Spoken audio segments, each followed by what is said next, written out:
नमस्कार दोस्तों।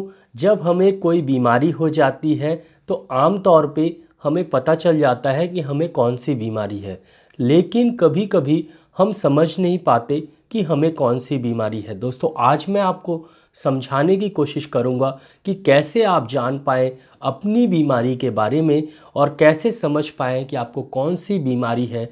इसके बारे में कुछ बातें बताऊंगा। तो मैं डॉक्टर विक्रम, आपका मेरे चैनल में बहुत बहुत स्वागत है।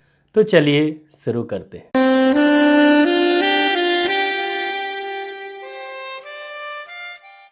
दोस्तों, जब हमें कोई बीमारी होती है तो हमें कुछ सिम्टम्स मतलब लक्षण दिखाई देते हैं हमारे शरीर में।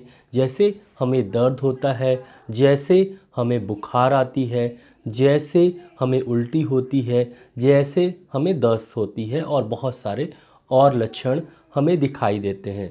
दोस्तों, जब ये लक्षण हमें अपने शरीर में दिखाई देते हैं तो हम डॉक्टर के पास जाते हैं और डॉक्टर से समझने की कोशिश करते हैं कि हमें कौन सी बीमारी है। दोस्तों, डॉक्टर आपके डिसीज़ को डायग्नोस करता है कि आपको कौन सी बीमारी है। दोस्तों, आमतौर पे हमें बीमारी का पता चल जाता है, लेकिन कभी कभी हम बीमारी का पता शुरुआत में नहीं लगा पाते हैं, जिसके कारण बीमारी ठीक होने में समय लग जाता है। शुरुआत में मान लीजिए आपको टीबी है और शुरुआत में आप नहीं समझ पाते हैं कि आपको टीबी है, और कभी कभी डॉक्टर्स भी नहीं समझ पाते, जिसके कारण क्या होता है कि टीबी बढ़ जाता है और टीबी बढ़ने के कारण आपको टीबी ठीक होने में समय लग जाता है और आपका शरीर टूट जाता है। दोस्तों, आपको समझना कि आपको कौन सी बीमारी है ये बहुत ज़्यादा ज़रूरी है। अगर आप शुरुआत में ही अपनी बीमारी को अच्छे से समझ लेते हैं कि आपको कौन सी बीमारी है तो आप जल्दी से ठीक हो सकते हैं। दोस्तों, बीमारी को समझने को हम मेडिकली डिसीज़ डायग्नोसिस बोलते हैं। जब हम डायग्नोस करते हैं किसी बीमारी को, जानते हैं बीमारी के बारे में, तो आपको बता देते हैं कि आपको ये बीमारी है। दोस्तों, डिसीज़ डायग्नोसिस करने के लिए मोस्टली 4 चीज़ों की आवश्यकता होती है। पहला, आपके सिम्टम्स मतलब आपके लक्षण। दूसरा, आपके साइन मतलब ये भी एक लक्षण है, लेकिन जो सिम्टम्स होते हैं वो आप बताते हैं एज अ पेशेंट। जब मैं किसी पेशेंट से, मान लीजिए मेरे बगल में कोई पेशेंट बैठा हुआ है और जब मैं उससे पूछता हूँ कि आपको क्या हो गया, तो वो बताएगा कि मुझे दर्द है डॉक्टर साहब, मुझे बुखार है डॉक्टर साहब, मुझे सिर दर्द हो रहा है डॉक्टर साहब, और मुझे पैरों में दर्द हो रहा है डॉक्टर साहब। तो ये हो गए उसके सिम्टम्स जो आप बताते हैं, ठीक है। और जो मुझे दिखता है कि उसके चेहरा जो है वो पूरा लाल पड़ा हुआ है, चेहरे में दाने हैं, अगर उसको कहीं इन्फेक्शन हुआ है, फोड़ा है तो फोड़ा पस भरा हुआ है, तो ये होता है साइन जो डॉक्टर देख पाता है और जो मरीज अपने शरीर में देख पाता है उसको हम साइन बोलते हैं। और जो मरीज अपने शरीर में समझ पाता है, अपने शरीर में महसूस कर पाता है और उसको डॉक्टर को खुद को बताना पड़ता है, डॉक्टर नहीं समझ सकता उसको, तो उसको हम सिम्टम्स बोलते हैं।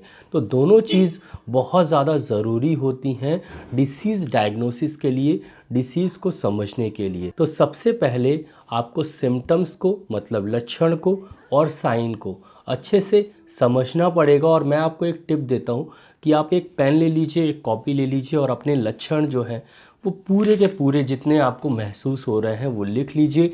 शरीर को अच्छे से देख लीजिए, आपके शरीर में कहीं लाल पड़ा हुआ है, कहीं दाने हैं, कहीं पस तो नहीं है, कहीं सूजन तो नहीं है। अगर आपके शरीर में कुछ भी आपको अजीब सा दिखता है या एबनॉर्मल सा दिखता है तो उसको ज़रूर लिख लीजिए। तो सबसे पहले अपने साइन एंड सिम्टम्स को लिख लीजिए बीमारी को समझने के लिए। फिर उसके बाद आपको क्या करना है कि आपको जाना है सिस्टम की तरफ कि बीमारी आपके कौन से सिस्टम में है। तो जैसे मान लीजिए फॉर एग्ज़ाम्पल आपको बुखार हुआ है, तो बुखार तो एक पूरे शरीर में होता है, ठीक है। उसके बाद आपको समझना पड़ेगा कि बुखार क्यों है, वायरल के कारण है, या आपको निमोनिया हो गया है, या आपको यूरिन इन्फेक्शन है, या आपको टाइफाइड है, या आपको मलेरिया है। दोस्तों, ये सब चीज़ें आपको समझने के लिए सबसे पहले लक्षण को देखना पड़ेगा कि मलेरिया के लक्षण दिखाई दे रहे हैं आपको, कि टाइफाइड के लक्षण दिखाई दे रहे हैं आपको, कि आपको ट्यूबरकुलोसिस के लक्षण दिखाई दे रहे हैं कि निमोनिया के लक्षण दिखाई दे रहे हैं। अब चलते हैं सिस्टम को समझना क्यों ज़्यादा ज़रूरी है।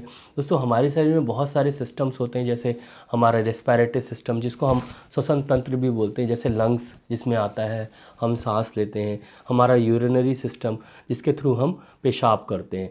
तो सबसे पहले अगर आपको पेशाब में जलन हो रही है साथ में बुखार है तो मतलब आपको यूरिन इन्फेक्शन के कारण हो सकता है। अगर आपको कफ है साथ में बुखार है मतलब आपको लंग्स इन्फेक्शन के कारण, निमोनिया के कारण हो सकता है। अगर आपको खांसी आ रही है उसके साथ आपको बुखार हो रही है तो हो सकता है कि आपको ट्यूबरकुलोसिस हो।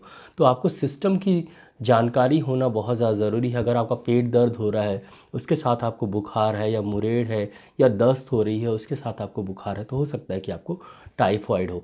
तो सिस्टम को जानना बहुत ज़्यादा ज़रूरी है कि आपके कौन सा सिस्टम ख़राब होने के कारण आपको ये लक्षण समझ में आ रहे हैं। तो दूसरा जो सबसे महत्वपूर्ण चीज़ है डायग्नोसिस के लिए वो है सिस्टम, मतलब कौन से सिस्टम में आपके बॉडी में खराबी है।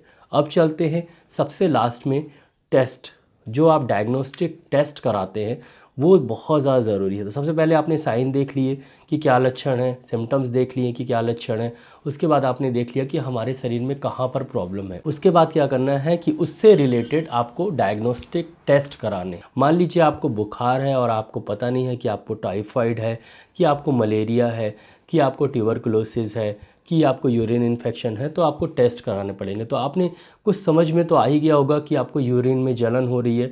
तो अगर ऐसा हो रहा है कि यूरिन में जलन हो रही है साथ में बुखार है तो सबसे पहले आप तो यूरिन एग्जामिनेशन करा लीजिए। तो इससे आपको पता चलेगा कि यूरिन में कहीं पस सेल तो नहीं है, कहीं इन्फेक्शन तो नहीं है। तो टेस्ट कराना बहुत ज़्यादा ज़रूरी है। तो यूरिन का आपने टेस्ट करा लिया, साथ में आपने कुछ कल्चर टेस्ट करा लिए। बहुत सारे टेस्ट होते हैं आजकल, लेबोरेटरीज टेस्ट होते हैं। जैसे आपने ब्लड टेस्ट करा लिया, ब्लड में आपको पता चला कि आपके शरीर में इन्फेक्शन है।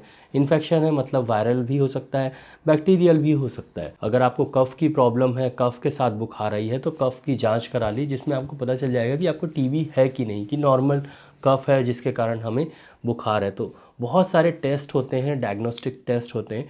तो सबसे पहले आप समझ लीजिए कि आपको क्या लक्षण है, उसके अकॉर्डिंगली आप टेस्ट करवा सकते हैं। अलग अलग तरह के टेस्ट होते हैं। दोस्तों जो आम पेशेंट्स होते हैं वो डायग्नोसिस खुद से मोस्टली नहीं कराते हैं, डॉक्टर के पास जाते हैं। तो क्या फ़ायदा है? तो सबसे बड़ा फ़ायदा है कि जब आप अपने लक्षण अच्छे से लिख लेते हैं तो आपको समझ में आता है कि आपके शरीर में कौन कौन से लक्षण हैं, और आपको एक दिमाग में क्लिक हो जाता है कि आपके शरीर में कौन कौन से लक्षण हैं। जब आप डॉक्टर के पास जाते हैं तो आप डॉक्टर को अच्छे से समझा पाते हैं कि आपको क्या प्रॉब्लम है, जिसके कारण डॉक्टर अच्छे से समझ पाएगा कि आपको क्या प्रॉब्लम है और अच्छे से मेडिसिन दे पाएगा।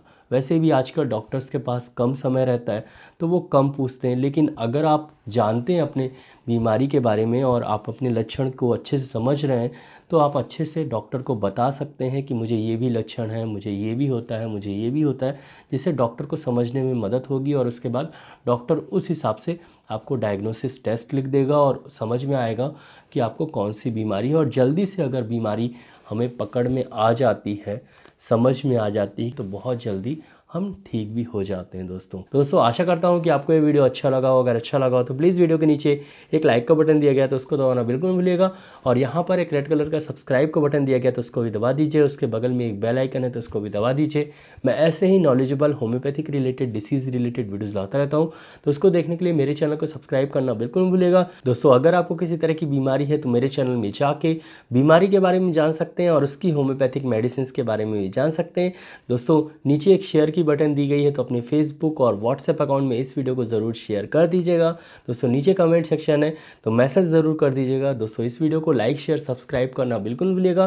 दोस्तों आज के लिए बस इतना ही, कल फिर मिलते हैं। जय हिंद, जय भारत, धन्यवाद, thank you so much, bye.